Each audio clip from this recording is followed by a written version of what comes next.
Aidoo on Class 91.3 FM in Accra and affiliates across the country. If you're listening in the Volta region, this is Ho FM 92.5, Dagban FM 102.5 is picking the bulletin live in Tamale, Radio 192.1 in the Upper West region, Radio Power 96 in Spain. Around the world, join us on classfmonline.com. 1.3 FM.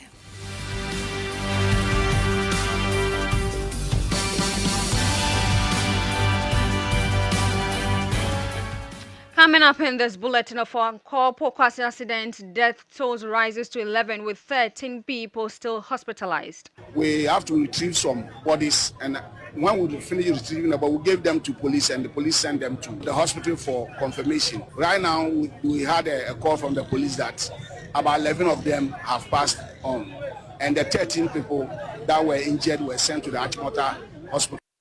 University hospitals in Lagos suspends its general outpatient services, specialist clinics and pharmacy counseling services due to ongoing strike by the Ghana Association of University Administrators. Meanwhile, the Ministry of Education is set to meet the leadership of GAWA as efforts continue to resolve the issues underpinning the strike. So this strike issue has come to the attention of the Honorable Minister, and the Honorable Minister intends to engage with them, and then the fair wages and salaries. Also coming up this afternoon, Ghana Police Service arrests a Muslim leader, Sibami Zakaria, who was captured in a viral video assaulting a handcuffed suspect. I've been there if I'm regret. Once you do not regret for what you said, you don't even apologize to say sorry. You are even wanted to explain yourself. It's only fool. And Ghana's UK High Commissioner raises concerns over scholarship fund management. You will be amazed. All these are scholarship documents that I received from the Ghana Scholarship. Look, I cringed reading these documents. I cringed. The rot that happened under the former registrar. What's still to come in this afternoon's bulletin, Coalition of Unpaid Nurses and Midwives confirms payment of the long-standing salary arrears of nurses and midwives recruited in December 2024. Had our arrears still outstanding, which was yet to be paid, and as we stand here, we can say that over 99% of our people have been paid.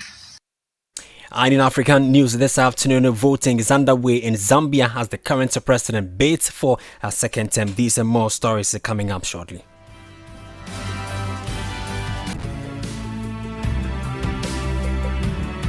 Class 91.3 FM.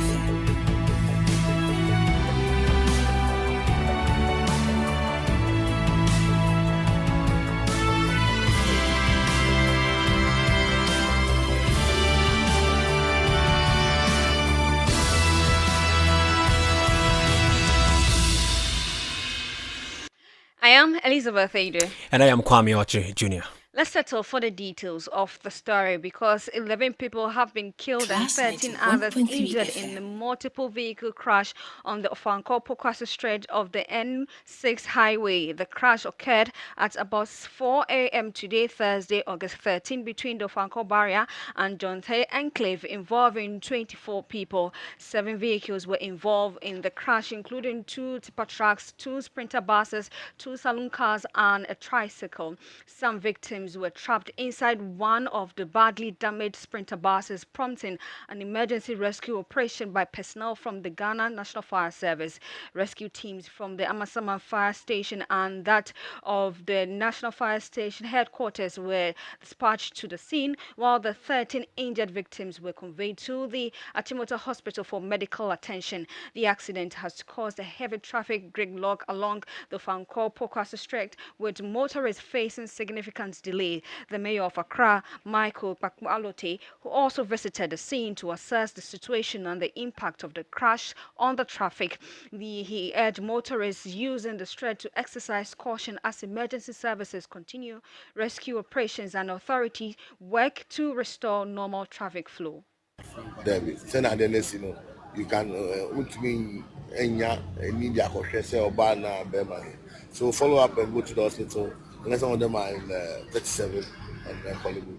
So as I said, you can see, I'll just rush to the office and then we'll follow up to the hospital where they are taking them to. Message them in your more when you super away. So we say it'll be a phone so back. and I didn't know when you aha we try careful it's most of the time touch drivers no do what then the person parking wa no mu see for no mu caution but and so one person use attention inner lane and outer lane it is how do an answer who drown or not can be free a show up oh say I think say yeah no parking one no stopping oh I see a boy it's yeah be na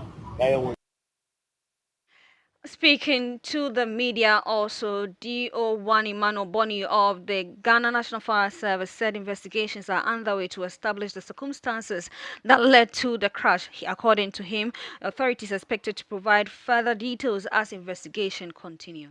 So, around 4 a.m. this morning, we had a distress call that there is an incident of accident at the Ofanko barrier area here. So when we came, it's true indeed, we came and saw about 7 cars involved in the accident and people were trapped in the cars. So our rescue team have to quickly come from the national headquarters, and the Amasama fire station also came, and we have to come and do extricate all the victims in the car. After extricating the victims, we have to retrieve some bodies, and when we finish retrieving them, we gave them to police, and the police sent them to the morgue or the hospital for confirmation. Right now, we had a call from the police that about 11 of them have passed on, and the 13 people that were injured were sent to the Achimota hospital. That's DO1 Emmanuel Boni, who works with the Ghana National Fire Service. We're trying to establish contact with him to give us an update on the current situation. As and when we get him, we'll put him on to speak to him further. Let's do some education stories because the University Hospital Legon has suspended its general outpatient specialist clinics and pharmacy counseling services effective due to the ongoing strike by the Ghana Association of University Administrators. The hospital says the affected services will remain suspended until further notice. The emergency department, however, remains operational and will continue to attend to patients requiring emergency medical care. GAWA has embarked on an industrial action over concerns about the implementation of its conditions of service and the outstanding welfare issues.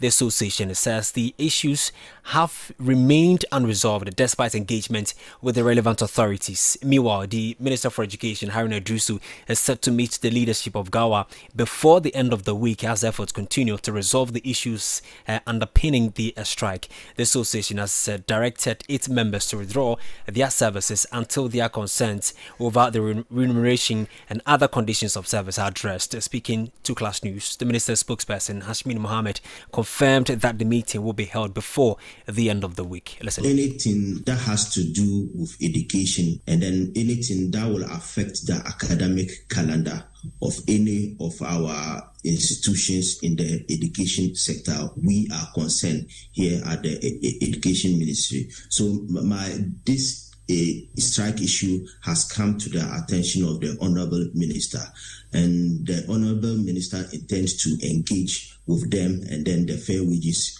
and Salaries Commission to find an amicable solution to this issue. I think that meeting should come sometime this week so that we can be able to find solution to this issue. So that's the spokesperson to the Minister for Education, Hashmin Mohammed. The Ghana Police Service has arrested Zakaria, who was captured in the viral video assaulting a handcuffed suspect, Daniel Jr. Yaoje. The police says Zakaria is in custody assisting with investigation and will be put before the court. The suspect, Daniel Jr. Yeboah, was arrested by police officer over alleged derogatory and other offensive comments about Prophet Muhammad before the video of the assault emerged. Here are excerpts of what happened between Zakaria and Daniel Jr. Yao when and who was arrested by the police. Make sure I've been the safe and because I'm trying to get them Banza be regret. once you do not regret for what you said, you don't even apologize to say sorry. You are even wanted to explain yourself. It's only fool who doesn't know I'm sorry. Or do you have mental problem? You don't have mental problem. So intentionally did what you are doing. And are you the only pastor? Where have you reached with your pastorship? Where have you reached? Have you ever seen this video before? Have you ever seen it? So that was excerpt of what transpired between Zachariah and Daniel Yao Yeboah, who believed to be a pastor. But meanwhile, the Ghana Police Professional Standard Bureau says it has commenced investigations into the circumstances surrounding the incident. The service says all persons found culpable will be subjected to the necessary disciplinary processes. The police earlier condemned the assault and stressed that persons suspected of committing offences must be dealt with in accordance with the law. It warned that no individual has the right to take the law into their own hands and said anyone found to have played a role into the incident to be subjected to due process. Live around the world on 91.3 FM and classfmonline.com. This is 12 Live. Well, listen to us. This is 12 Live here on Class 91.3 FM in Accra, across the country and across the world on classfmonline.com. Ghana's High Commissioner to the United Kingdom, Saba Zita Benson, has raised concerns over what she describes as massive mismanagement of taxpayers' fund in the administration of scholarships awarded to beneficiaries to study abroad. She expressed worry over the use of public funds to cover a wide range of expenses for scholarship beneficiaries and their dependents, including air tickets, visas, yellow fever vaccinations, and monthly allowances. According to the High Commissioner, the expenditure has amounted to millions of pounds in taxpayer funds. Speaking publicly on the issue, she describes the situation as rot. These are documents from the Ghana Scholarship Secretariat. All these. And if you see the rot, in this, you will be amazed. All these are scholarship documents that I received from the Ghana Scholarship. Look, I cringed reading these documents. I cringed. The rot that happened under the former registrar. This particular one is one woman gets, I don't want to mention names. Okay. I'll say princess. Poor and needy people. No, they are not. Name princess. She gets a scholarship. She goes with her children, 3 of them. Ajovi, Akosua. Is that how it works? That is how Kisilajiman did it. And so this one, for instance, she has 3 children. She gets awarded a master's degree program. She gets paid for the master's program with stipends. Her husband gets paid to come and support the wife to study. Together with their 3 children. I'll tell you, they pay their airfare.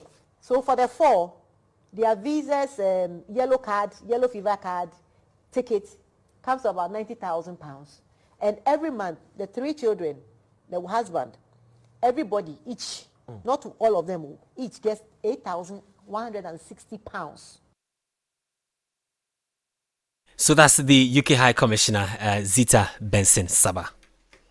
Coalition of Unpaid Nurses and Midwives has confirmed the payment of the long-standing salary arrears of nurses and midwives recruited in December 2024 and nearing resolution with 99% of the affected personnel now paid. This follows months of demonstrations and picketing by the Coalition of Unpaid Nurses and Midwives over delays in the payment of their salaries. In August 2025, members demonstrated over 8 months of unpaid salaries before staging another protest in October when the arrears had reached about 10 months. During the October demonstration, the nurses and midwives marched from the Ifa Sutherland Children Park to the Ministry of Finance and Health, where they presented petitions demanding immediate payment and a clear timeline for settling the arrears. Although some members began receiving their salaries in April 2025, thousands remained unpaid, prompting the coalition to intensify pressure on government through further demonstrations and picketing exercise. The coalition coalition, which represents about 13,000 nurses and midwives, was formed after members who reported to work in December 2024 were left without salaries for several months. The president of the coalition, Stephen Kojo Techi, who says government interventions have since resulted in the payment of about 99% of the affected personnel. We were recruited as nurses and midwives who were working, and when our Honorable Minister assumed office, our employment and appointment has expired, and we had to come to Honorable Minister for him to help us get us reinstated onto the payroll. We came to him, and through the coordination between the ministry and the Ministry of Finance, and through the intervention of the HR department and the ministry, by the grace of God, we have been reinstated, but we had our arrears still outstanding, which was yet to be paid. We came back to the ministry, and even at all hours, we could reach out to the ministry. They would open their doors to us.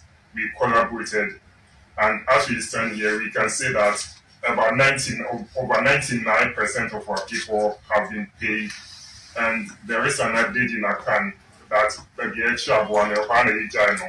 so we have to come back to show our appreciation to the ministry for the support they give us, them opening their doors to us.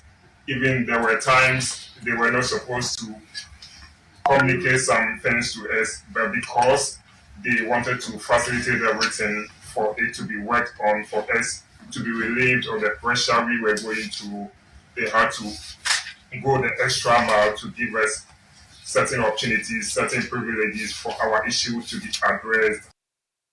That's the president for the Coalition of Unpaid Nurses and Midwife Association speaking after the meeting. A delegation from the Coalition of Unpaid Nurses and Midwives, the Health Minister Kwame Okyere says government is also working to gradually absorb qualified but unemployed health professionals into the public health system. All the agencies that have received these workers to expedite action on the issuance of their appointment letters. Because if you don't issue the appointment letters and you don't start mechanizing them, that is where and when we'll be piling up the arrears. And this time around, the money is available, so we don't want to pile up any arrears. And so I think that already, just as I have already indicated, those who reported early have started receiving their salary. So after the 8,000, we'll also be looking at recruiting more, even more than 8,000. Because this year alone, we're looking at about 16,000, and we've concluded on the 8,000. So we're looking at another batch to come and add up to this one. And so we'll continue to give quotas to all cadres to benefit. And we will also be looking at the 2021 batch, the 8,000. The nurses and midwives, for example, we look at the 2021 batch. For the pharmacists, we looked at 2019 because as far back as 2019 they had not been recruited. So the next 8,000, we look at the remaining number from the 2021 batch. So when we finish, then we'll move to the 2022 batch, so that we make sure that I agree and I admit that there's a large number of health professionals who are. The minister also warned newly recruited health professionals to report to the assigned facilities by Thursday, August 20, or risk losing the appointment. He says the deadline will allow government to promptly fill vacancies created by those who fail to report. So this time around, the 2026 recruitment, what we have done is that we are giving almost every cadre some quota. And so we have concluded on that for this year. And I waited till I had financial clearance before we started doing that. And so those who reported early have even gotten their salary. So we're not going to pile any arrears this time around. Those who reported early. And those who have not reported, with the greatest of respect, they must report before or on 20th of this month. If you don't go after 20th, it means that you will not go, and you may forfeit that opportunity. And immediately after that, we'll do what we call mop-up. exercise, so that those who didn't accept the postings will have to find their replacement. So after 20th, we will do that very exercise.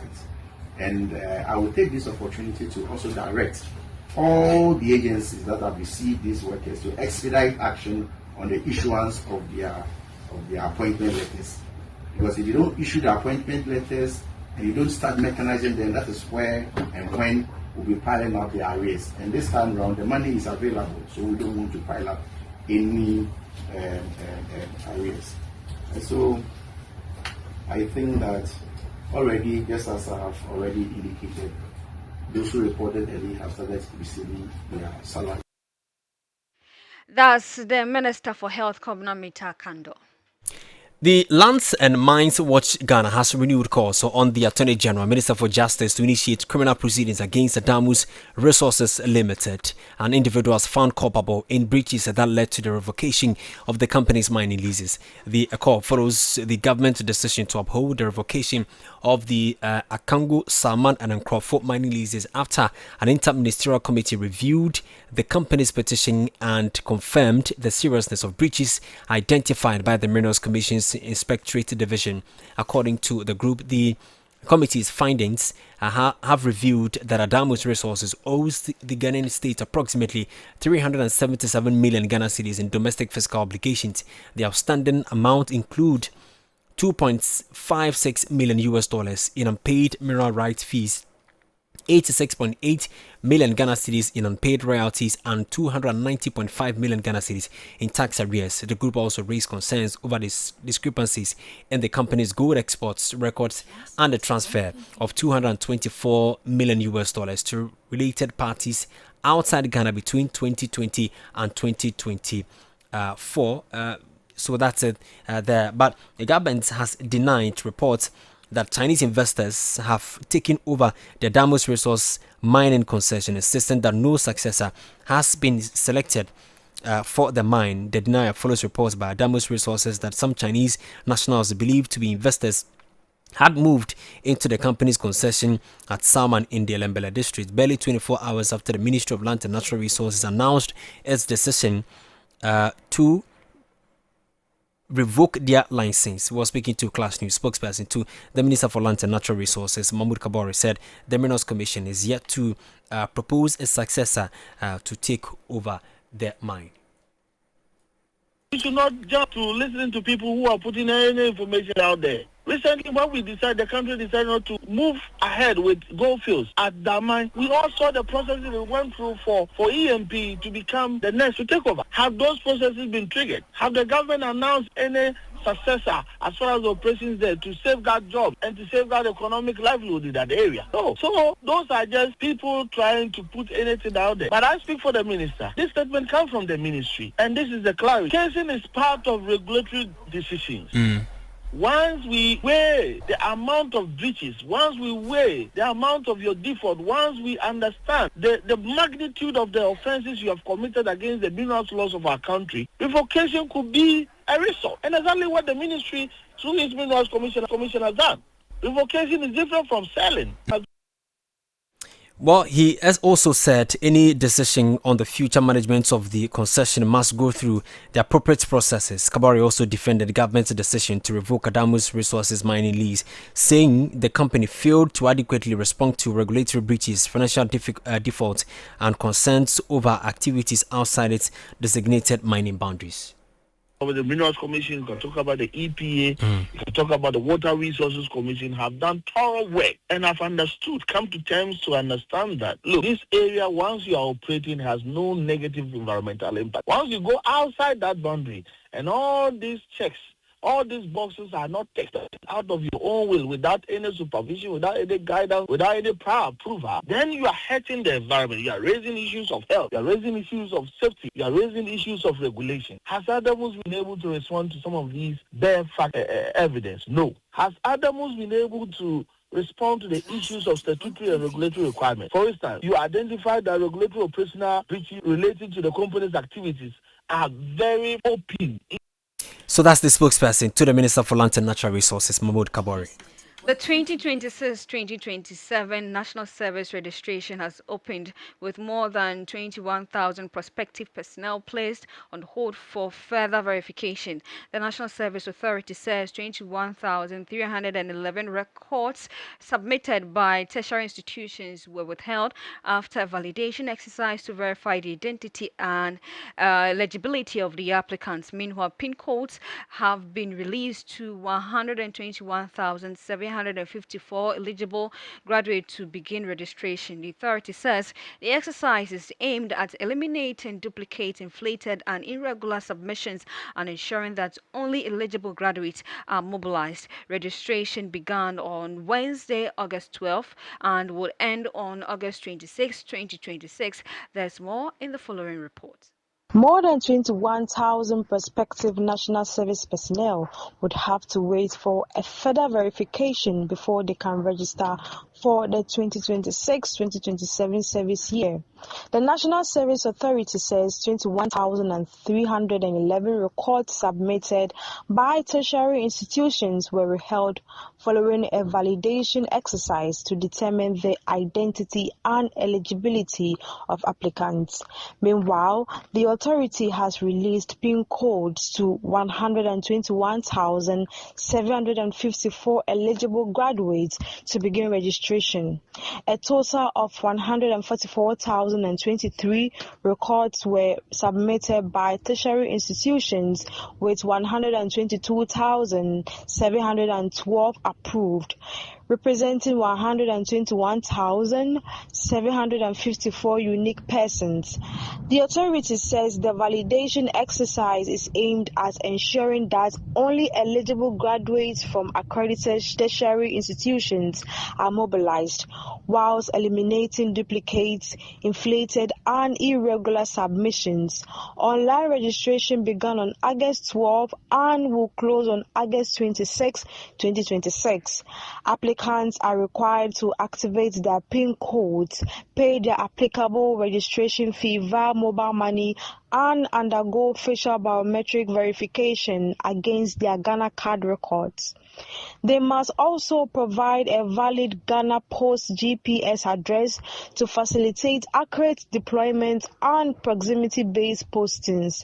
Selected applicants will also have the opportunity to participate in a pre-deployment military orientation program, as well as the National Service Authority's Agriculture Development Program. That's a report on the 2026-2027 National Service Registration, read by my colleague. Social Security and National Insurance Trust, SNIT, has appealed to organized labor to help close the gaps in pension coverage by educating workers and promoting compliance with pension regulations. Director General of SNIT, Kwesi Afrebaini, says organized labor has an important role to play in educating workers about the benefits of the pension system and encouraging compliance with pension regulations. He made the call during a stakeholder engagement here in Accra, where he stressed the need for greater collaboration among key stakeholders to improve the performance and sustainability of the pension scheme. Our expectations from organized labor. You are our partners. We will need you to help promote pension literacy, be an active champion for your scheme, our scheme. We would also need you to encourage compliance and to the Ghana Employers Association as well. We appreciate your support, and we'll be counting on you for you to help us improve on our numbers. Let me give a quick perspective on how our membership looks like. Currently, the private sector contributes over 2/3 of our membership. So of the 2.1 million, over 2/3 is from the private sector. Government is roughly about 600,000 plus currently. Informal sector currently roughly about 55,000.